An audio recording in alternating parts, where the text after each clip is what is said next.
Welcome back to The Breakdown with me, NLW.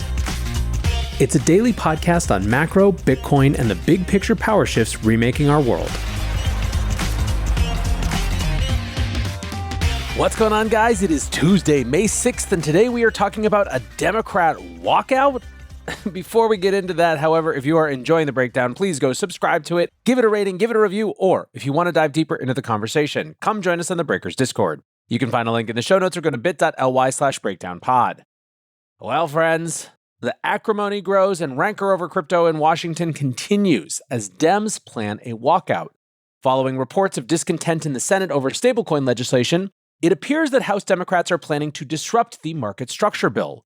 Politico and Punchbowl News report that ranking member Maxine Waters is planning to lead a walkout of a hearing scheduled to be held today. Titled American Innovation and the Future of Digital Assets, the hearing was set to be held in conjunction with the House Ag Committee. Several crypto legal expert witnesses were scheduled to give testimony on the new draft of the market structure bill. Now, joint hearings require unanimous consent, so Waters leading a Democrat walkout could prevent the hearing from taking place. Politico writes that Waters plans to, quote, host a shadow hearing focused on the Trump family's entanglements in the crypto industry. Punchbowl added that Democrats believe that under House rules, this move will allow them to halt proceedings by denying unanimous consent.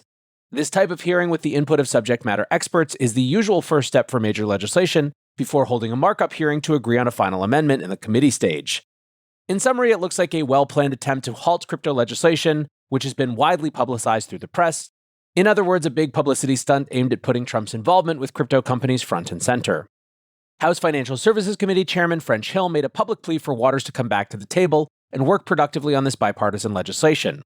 Through a spokesperson, he said, "Since the last Congress, we've had productive bipartisan bicameral discussions on market structure legislation. We encourage the ranking member to attend tomorrow's hearing to express her views and reconsider her decision to object.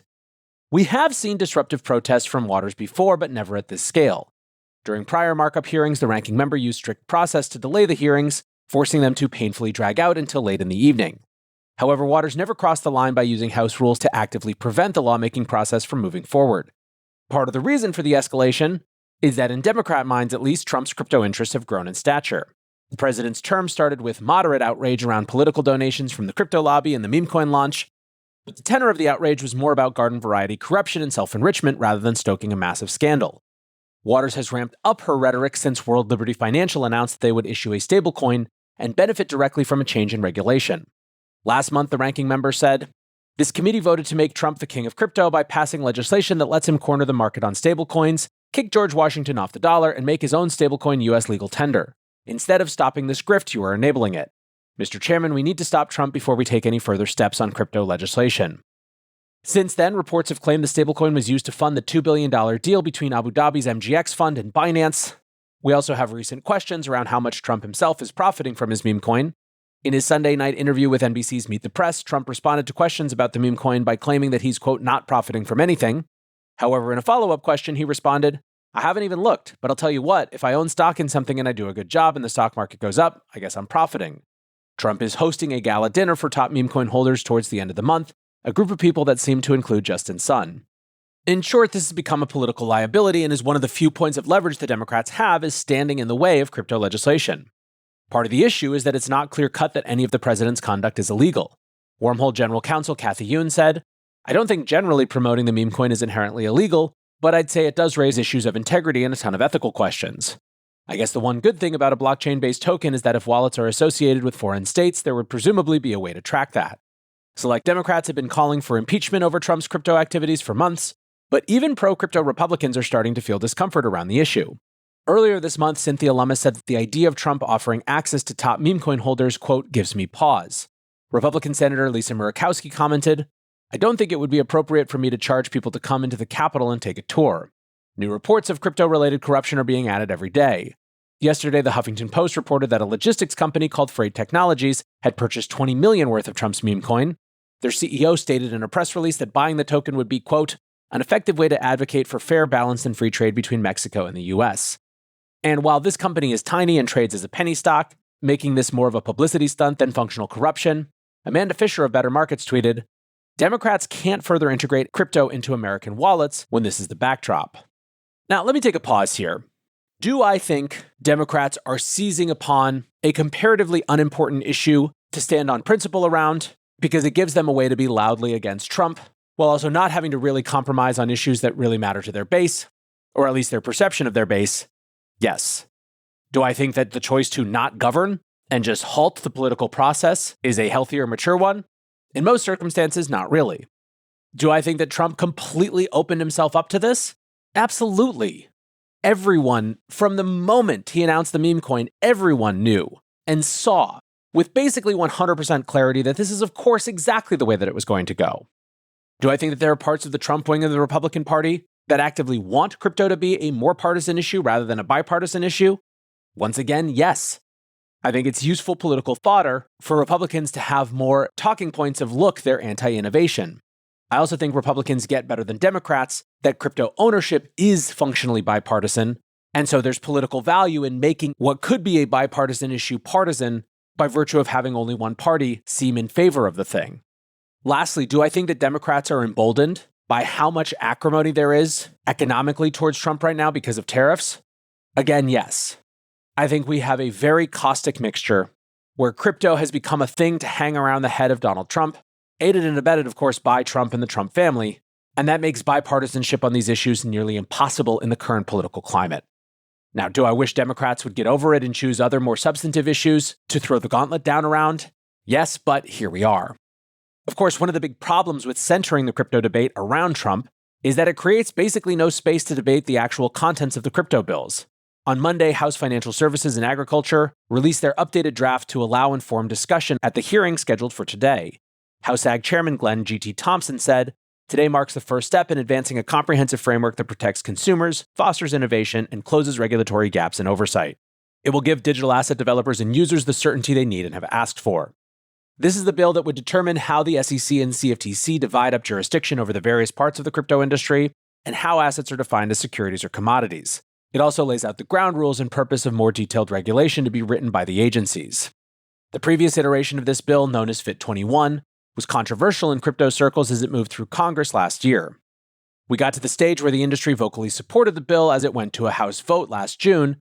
However, that support was on the understanding that the text of Fit 21 would never become law, and the vote was largely being used to signal bipartisan support for the concept of passing crypto legislation. The new version of the market structure bill actually has a chance of becoming the law, so the drafting really matters. Justin Slaughter, the VP of Regulatory Affairs at Paradigm, prepared a detailed summary of the differences if you want to get deep in the weeds. For the purposes of this show, though, there are a few major changes worth highlighting. For the securities definition, the bill takes a few steps away from the Howey test and seems to try to codify the state of the law from the Ripple case. Generally, crypto tokens are not securities, but the circumstances surrounding their sale might implicate securities law. Slaughter highlighted that this section is very vague in its wording and needs, quote, rigorous interrogation by everyone. Secondary sales are carved out where they don't transfer ownership rights or a share of profits. However, primary sales to investors or from token issuers directly to the public are specifically covered by securities law. Decentralization hurdles have been raised for tokens that want to be considered commodities.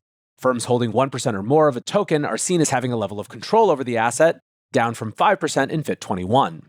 The process of decentralization is now referred to as becoming a mature blockchain system. Consensus lawyer Bill Hughes summarized the test for a mature blockchain as being if the protocol has, quote, fundamental value and is substantially developed, functional, open, impartial, rules-based, and is not centrally controlled or owned with insiders holding more than 20% in aggregate. Disclosure requirements remain, with token issuers required to report on fundraising, spending, and a roadmap to becoming mature.